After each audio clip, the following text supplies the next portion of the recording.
My name is Chris Rettke. I'm a nurse here, an RN. My job title is Outpatient Infusion Nurse. I do everything that needs to be done outpatient, but not at a clinic, but they can come here and do it. So like I do dressing changes, Foley cath changes, IV antibiotics. I'm also chemo certified, so I do chemo, just things like that.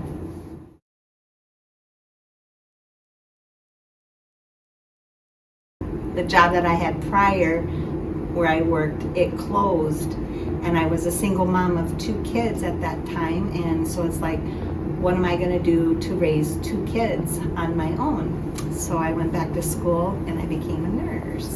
There's always a job shortage in nursing, so even back then, 28 years ago, there was a nursing shortage, so I wanted a job that I could get into the field and, keep.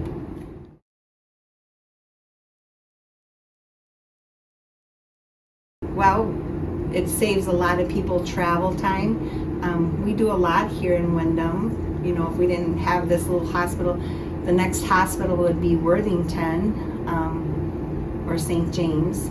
So we're just, this is just a nice place for people to come and have their babies, and if they're sick, they can come here.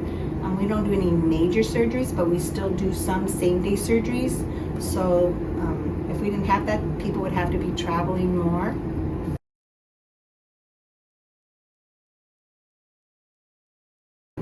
You have to go to school, of course. So I went to, the route I chose, I'm what they call an associate degree.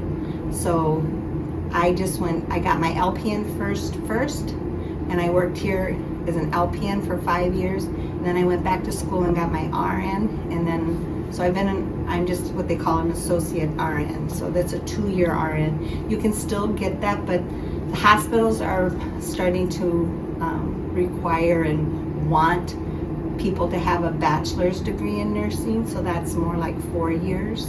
So, but I wanted to do it fast, so because I was older when I went back to school. So I was just turned 30 when I went back to school.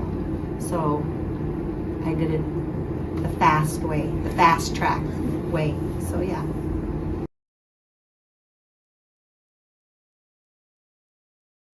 Some of the things right now that was really big is the COVID vaccines and the COVID antibodies that I gave for the last 2.5 years.